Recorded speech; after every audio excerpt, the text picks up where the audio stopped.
ஆக்சுவலாக தேர்தலுக்கு முன்னாடி விஜய் அவர்கள் ஒரு 4% தாண்டுவாரா, 5% தாண்டுவாரா, அப்படி தான் நம்ம எல்லாம் எதிர்பார்த்தோம். அதுக்கப்புறம் தேர்தலுக்கு அப்புறம் நிறைய பேர் கேட்கும்போது நாங்கள் விசிலுக்கு ஓட்டு போட்டிருக்கோம், விஜய்க்கு ஓட்டு போட்டிருக்கோன்னு சொல்லும்போது ஒரு 15% அதிகபட்சம் 20% வாக்குகளை பிடிப்பார், ஒரு 25 தொகுதி பிடிப்பார். அந்த அடிப்படையில் ஸ்டாலின் அவர்கள் மீண்டும் முதலமைச்சர் வரமாட்டார், எடப்பாடியார் அவர்கள் மிகப்பெரிய அளவில் வெற்றி பெற்று வருவார் அப்படிங்கிறத நினைச்சிருக்கோம். ஜோசப் விஜய் எனும் நான் சட்ட முறைப்படி நிறுவப்பெற்றுள்ள இந்திய அரசமைப்பு சட்டத்தில் உண்மையான நம்பிக்கையும் பற்றுறுதியும் கொண்டிருப்பேன் என்றும்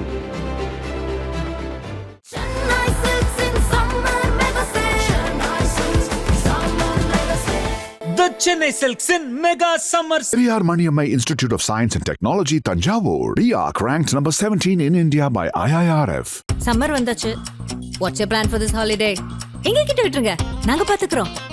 VGT Holidays. GT Holidays, South India's #1 travel brand. வணக்கம். சட்டமன்ற தேர்தலில் தமிழக வெற்றி கழகம் கிட்டத்தட்ட பெரும்பான்மை பிடிக்காட்டாலும் இருக்கிற கட்சியில் அதிக பெரும்பான்மையில் பிடிச்சி ஆட்சி அமைக்க முடியல. இந்த அளவுக்கு வெற்றி எதிர்பார்த்தீங்களா? இல்லை, எதிர்பார்க்கல. ஆக்சுவலாக தேர்தலுக்கு முன்னாடி விஜய் அவர்கள் ஒரு 4% தாண்டுவாரா, 5% தாண்டுவாரா, அப்படி தான் நம்ம எல்லாம் எதிர்பார்த்தோம். அதுக்கப்புறம் தேர்தலுக்கு அப்புறம் நிறைய பேர் கேட்கும்போது நாங்கள் விசிலுக்கு ஓட்டு போட்டிருக்கோம், விஜய்க்கு ஓட்டு போட்டிருக்கோன்னு சொல்லும்போது ஒரு 15% அதிகபட்சம் 20% வாக்குகளை பிடிப்பார், ஒரு 25 தொகுதி பிடிப்பார். இவர் வாக்கு யார் வாக்கை பிரிக்கிறாரோ அவங்க தோப்பாங்க. அந்த அடிப்படையில் ஸ்டாலின் அவர்கள் மீண்டும் முதலமைச்சர் வரமாட்டார், எடப்பாடியார் அவர்கள் மிகப்பெரிய அளவில் வெற்றி பெற்று வருவார் அப்படிங்கிறத நினச்சிட்டு இருந்தோம். ஆனால் மக்கள் விஜய் அவர்களுக்கு மிகப்பெரிய அளவில் ஆதரவு கொடுத்துருக்காங்க. இன்றைக்கி 35% வாக்கு கிட்டத்தட்ட வாங்கியிருக்காங்க. 35% வாக்குங்கிறது ஒரு பெரிய வாக்கு. ஆனால் அதே சமயத்தில் அவர் முதலமைச்சர் அதுக்கான போதிய பலம் இல்லாதனால அவர் இன்றைக்கி பல கட்சிகளிடம் ஒரு சீட்டுக்கு 2 சீட்டுக்கெல்லாம் கெஞ்ச வேண்டிய ஒரு சூழல் இருக்குது. அவங்களும் பல்வேறு நெருக்கடிகள் கொடுக்காங்க. இது அவர் ஆட்சி அமைப்பாரா அமைக்க மாட்டாரா அப்படிங்கிறதே ஒரு கேள்விக்குறியாக இருக்குது. இதே திரு முத்துரமேஷ் நல்லாருன்னா இப்போ இதுக்கு முன்னாடி நேர்காணலையும் பேசுவாங்க, விஜய் எல்லாம் 2%, 3%. ஆமாம், அதுதான் நல்ல வசைப்பாடுனீங்க. ஆமாம், உண்மையை தான். அதை தான் நானும் சொல்கிறேன். 4 அதிகபட்சம் தாண்டது 4% கூட தாண்ட மாட்டான்னு சொன்னேன்னு சொல்கிறேன். மக்கள் தீர்ப்பு இன்றைக்கி அந்தளவுக்கு இருக்குது. விஜய் அவர்கள் இவ்வளோ பெரிய வெற்றி பெற்றும் முதலமைச்சர் ஆவாராங்கிறது இன்னும் சந்தேகமாக தானே இருக்குது. இது எந்த அளவுக்கு வெற்றியாக இருக்கும் நினைக்கிறீங்க? இந்த அளவுக்கு 108 சீட்டு அப்படிங்கிறது எந்த அளவுக்கு வெற்றி? இதே தமிழ்நாட்டு அரசியலில் பார்த்தீங்கன்னா எம்ஜிஆர் அவர்கள் நடிகராக இருந்து ஒரு மிகப்பெரிய வெற்றி பெற்றார், 34% வாக்குகள் பெற்றார். ஆந்திராவில் NT ராமாராவ் அவர்கள் கட்சி ஆரம்பித்து 6 மாதத்தில் 40% வாக்குகளுக்கு மேலே பெற்று ஒரு மிகப்பெரிய வெற்றி பெற்றார். அவர் அளவுக்கு இன்னும் யாரும் வெற்றி பெறலை. எம்ஜிஆர் அவர்கள் முதலமைச்சர் ஆனதுக்கப்புறம் தொடர்ந்து 3 முறை அவர் முதலமைச்சராகி அவர் மறைகிற வரைக்கும் முதலமைச்சராக தான் இருந்தார். அது எம்ஜிஆருடைய வெற்றி. விஜய் அவர்கள் கமலஹாசன் மாதிரி ஒரு 3%, 4% தாண்ட மாட்டாருங்கிறது தான் எங்களுடைய கணிப்பு. அதெல்லாம் தாண்டி மக்கள் மாற்றம் வேண்டும் அப்படிங்கிற அடிப்படையில் அதிக அளவில் இன்றைக்கி சின்ன குழந்தைகள்லாம் அவங்க அப்பா அம்மாவெலாம் போய் எங்களுக்கு பிடிச்ச நடிகருக்கு ஓட்டு போடுங்க, நீங்கள் திமுக ஓட்டு போட்டு என்னாச்சு, அண்ணா திமுக ஓட்டு போட்டு என்னாச்சு, அதனால் எங்களுக்கு ஓட்டு போடுங்க, ஓட்டு போட்டுன்னு கேட்டதன் காரணமாக ஒரு இந்த மாதிரியான ஒரு ஓட்டு பதிவாயிருக்கு. இப்போ நம்ம அடுத்த எம்ஜிஆர் விஜய் அப்படின்னு வச்சுக்கலாமா? அடுத்த எம்ஜிஆர் விஜய்னா எம்ஜிஆருக்கும் விஜய்க்கும் நிறைய வேறுபாடுகள் இருக்குது. எம்ஜிஆர் பார்த்தீங்கன்னா ஒரு திமுகவில் இருந்தவர், திமுக கட்சியினுடைய பொருளாளராக இருந்தவர், அரசியல் அனுபவம் உள்ளவர். அவ்வளோ கஷ்டப்பட்டு இத்தனை இது பண்ணதுக்கு அப்புறமும் 30% தான் வாங்குறாரு எம்ஜிஆர் அவர்கள். 32%. 31. சரி, இவர் 35 வாங்கிட்டாரு, எந்த பிரச்சனையுமே இல்லை. ஆனால் உங்களால் ஆட்சி அமைக்க முடியல. அவர் 32% வாங்கி தனித்து ஆட்சி அமைச்சிட்டாரு. நீங்கள் புரிஞ்சுக்கோங்க, அதாவது தனித்து ஆட்சி அமைச்சிட்டாரு. 30% வாங்கி தனித்து ஆட்சி அமைச்சாலும் அவர் முதலமைச்சராக எந்த சிக்கலும் கிடையாது. ஆனால் இன்றைய சூழலில் விஜய் அவர்களுக்கு எவ்வளோ பிரச்சனை இருக்குன்னு நீங்களே பார்க்குறீங்கள. காங்கிரஸ் 5 தொகுதி 5 சீட்டு ஆதரவுன்னு இருக்காங்க, அதுலேயே காங்கிரஸே உடையுங்காங்க, விடுதலை சிறுத்தைகிட்ட ஆதரவு கேட்டிருக்காங்க, 2 கம்யூனிஸ்ட்டிட்ட கேட்டிருக்காங்க. இதெல்லாம் இப்போ இவங்கெல்லாம் கொடுக்க மாட்டாங்கங்கிற போது அடுத்தது பாட்டாளி மக்கள் கட்சி, அம்மா மக்கள் முன்னேற்ற கழகம், இது எதுவுமே நடக்கலைன்னா திரு எடப்பாடியார் அவர்கள், அதுவும் நடக்கலைன்னா திமுக போய் கூட ஆதரவு கேட்கறதுக்கான வாய்ப்புகள் இருக்கு. இருந்தாலும் இந்த தொங்கு சட்டசபை அப்படிங்கிறது இயற்கை தானே. அது நம்ம தனி இருந்தாலும் திமுக அதிமுகவோட பழம்பெரிய கட்சியாக டிவிக்கு இருக்குது. அதில் மாற்று கருத்தே கிடையாது. மக்கள் தீர்ப்பு நம்ம அதில் எந்த மாற்று கருத்து கிடையாது. அதுதான் சொல்கிறாங்க. இப்போ அவங்க டிவிக்கு மக்கள் நாங்கள் எம்ஜிஆரை விட நாங்கள் கொஞ்சம் ஜாஸ்தி அப்படிங்கிற மாதிரி சொல்கிறாங்க. எம்ஜிஆரோட சாட்சினா இப்போ பல மாவட்டங்களில் டிவிக்கு ஒரு தொகுதி கூட ஜெயிக்கலை. பல மாவட்டங்களில் ஒரு தொகுதி கூட ஜெயிக்கல டிவிக்கே. அதாவது குறிப்பிட்டாப்புல ஒரு 6 மாவட்டம் தான் டிவி. ஆமாம், அதான் பல மாவட்டம்ன்றோம். அதிமுகக்கு எத்தனை மாவட்டம் சொல்லுவோம்? சொல்லுங்கள், அதோட பிரச்சனை கிடையாது. அப்படிங்கிறப்ப நான் என்ன சொல்கிறேன், 50 வருஷம் இல்லை, நீங்கள் எம்ஜிஆரை ஒப்பிடும் போது தான் இதை உங்களுக்கு சொல்ல வரேன். எம்ஜிஆரை ஒப்பிடும் போது எம்ஜிஆர் வந்து அதிக அளவில் பரவலாக எல்லா இடத்துலையும் வெற்றி பெற்ற ஒரு தலைவர். 140 சில்லறதான். சரி, 140க்கும் போது உங்களுக்கு விஷயம் புரிஞ்சுங்க சார். 116 வாங்கியிருந்தா கூட எம்ஜிஆரோட ஒப்பிட முடியாது. சொல்லப்போனால் 1967 திமுகவோட காங்கிரஸ் வாங்கின ஓட்டு அதிகம். ஆமாம், அந்த காலகட்டம் வேற. 1967 திமுகவோட காங்கிரஸ் வாங்கின ஓட்டு அதிகம். அதுக்காக காங்கிரஸ் முதலமைச்சர் ஆக்க முடியும்? உங்களுக்கு சீட்டு தான் மேஜிக் நம்பர். 118 யார் இருக்காங்களோ அவங்க தான் முதல்வர். அப்போ எம்ஜிஆர் நீங்கள் சொன்ன மாதிரி 140 சீட்டு வாங்கின எம்ஜிஆரை வந்து விஜயோட எப்படி ஒப்பிட முடியும்? இன்றைய சூழலில் ஒப்பிட முடியாது. ஒரு காலத்தில் வர்றக்கூடிய தேர்தல்களில் இன்னும் எப்போ தேர்தல் வருதோ அந்த டைமில் அவர் வாங்கினாங்கன்னா நீங்கள் சொல்லிக்கலாம். இன்றைய சூழலில் எம்ஜிஆரை விஜயுடன் ஒப்பிட முடியாது. அவருக்கு அரசியல் அனுபவம் இல்லாத காரணனால பல சிக்கல்களில் மாட்டிட்டு திணறாரு. அவர் கூட இருக்கிறவங்களுக்கும் அரசியல் அனுபவம் இல்லாதனால அவர் பல்வேறு அவங்களுக்கு வந்து என்ன சொல்கிறது, காங்கிரஸ் ஆதரவு கொடுத்ததுக்கப்புறம் அவங்களுக்கு பேக் ஃபயர் ஆகிருக்கு.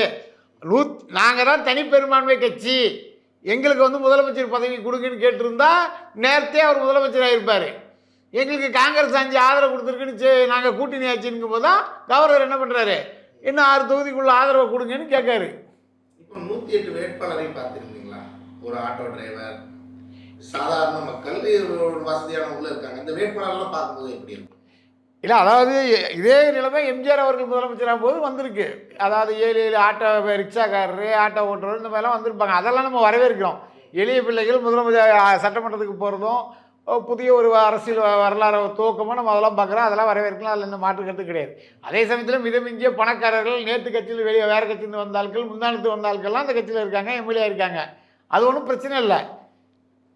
உங்களுக்கு வந்து ஒரு புதிய அரசியல் வரும்போது இந்த மாதிரியான நிகழ்வுகள் நடக்கிறது இயல்பு தான். ஒரு காலத்தில் பண்ணையார் கட்சி அப்படின்னா நீதி கட்சி, ஜஸ்டிஸ் பார்ட்டி என்கிற நீதி கட்சியில் இருந்தவங்களாம் யார்?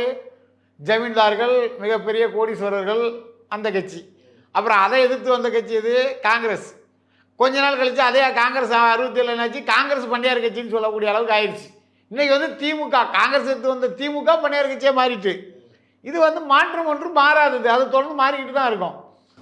இன்கேஸ் டிவிக்கு இப்போ வின் பண்ணி தனி பெரும்பான்மையில் இன்கேஸ் கூட்டணியோட ஆட்சி பெற்றாங்கன்னா இவங்களால ரன் பண்ண முடியும்னு நினைக்கிறீங்களா? இல்லை, முதல்ல அவங்க ஆட்சி அமைக்கிறதே முடியுமா முடியலைங்கிறது கேள்விக்குறியில் இருக்குது. அதாவது நம்ம யதார்த்தத்தை பேசுவோம். அதாவதுனே ஒருவர் அரசியலுக்கு வர்றதுக்கு முன்னாடி பல்வேறு கணிப்புகள் சொல்வது இயல்பு. அந்த அடிப்படையில் விஜய் அவர்கள் நிச்சயம் வாக்கு வாங்க மாட்டாருன்னு நம்ம சொன்னோம். அவ்வளோ கணிப்பு பொய்யான மாதிரி இதுவும் பொய்யாதான் ஆகும்போது இன்கேஸ் முதலமைச்சர் ஆகலாம்ல. அப்படின்னா நேற்றே ஆயிருக்குல்ல சார். கூட்டணி பேச்சுவார்த்தை நடந்துகிட்டு இருக்கு, ஒன்றும் பிரச்சனை இல்லை. நீங்கள் மதில் மேல் பூனை, புரியுதா உங்களுக்கு? மதில் மேல் பூனைங்கிறது இந்த சைடில் தாவுமா அந்த சைடில் தாவுமானுங்கிறது நீங்கள் ஒரு சைடில் சொல்லிக்க வேண்டியதான், நான் ஒரு சைடில் சொன்னேன். தாவனதுக்கு அப்புறம் தான் தெரியும். இப்போ விஜய் இவ்வளோ பெரிய வெற்றி பெறுவார்னு விஜய் கட்சிக்காரங்க யாராவது நம்பியிருப்பாங்கன்னு கேட்டால் அவங்களே நம்பியிருக்க மாட்டாங்க. இது சொல்கிறவங்களுக்கு புரியுங்களா? அப்படி இருக்கும்போது சும்மா நம்ம ஒரு கற்பனையெல்லாம் பேசணுங்கிற அவசியம் கிடையாது. இன்றைய நிலைமைக்கு அவரால் முதலமைச்சர் பதவியை கைப்பற்ற முடியவில்லை.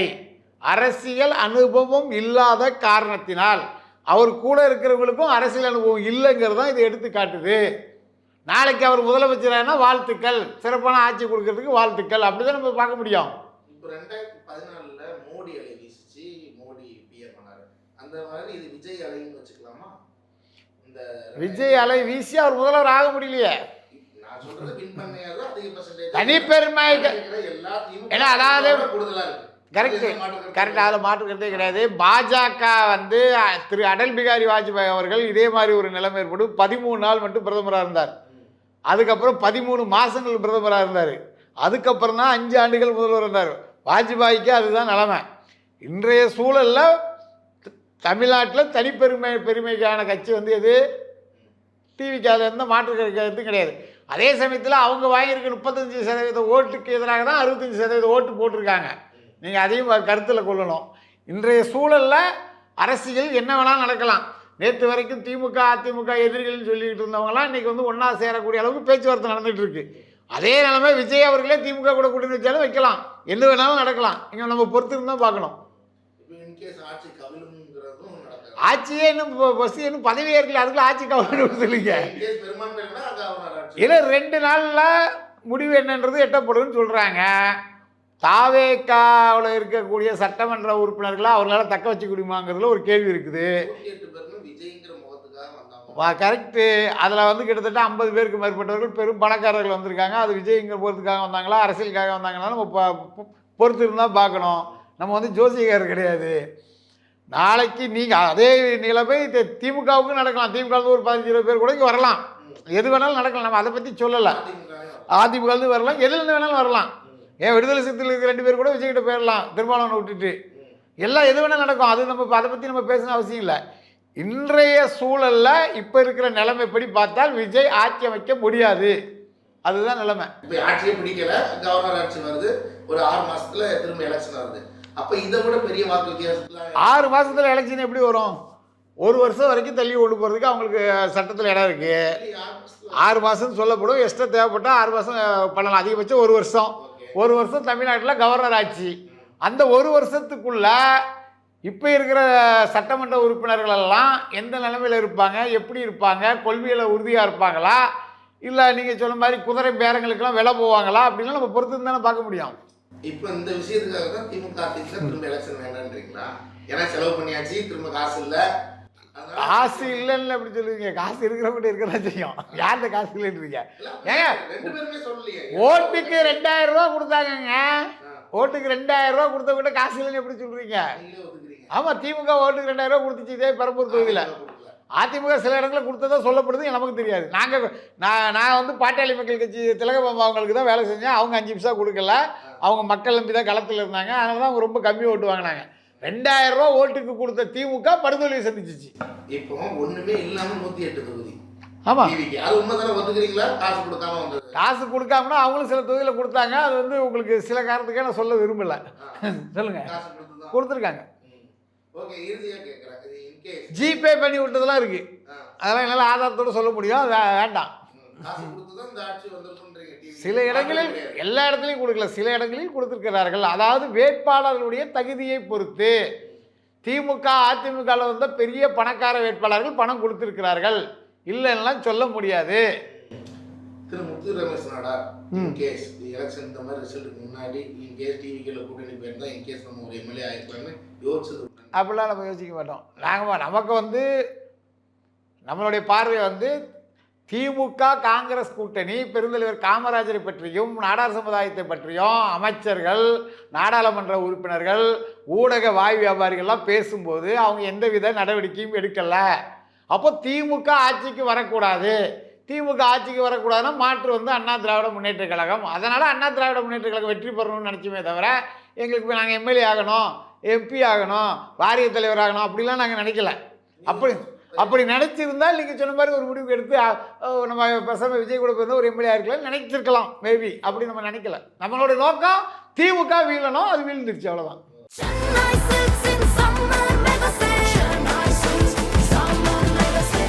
The Chennai Silks in Mega Summer. Periyar Maniammai Institute of Science and Technology, Tanjavur. RIAC ranked number 17 in India by IIRF. Summer வந்தாச்சு. What's your plan for this holiday? எங்க கிட்ட விட்டுருங்க, நாங்க பாத்துக்கிறோம். VGT Holidays. GT Holidays, South India's #1 travel brand.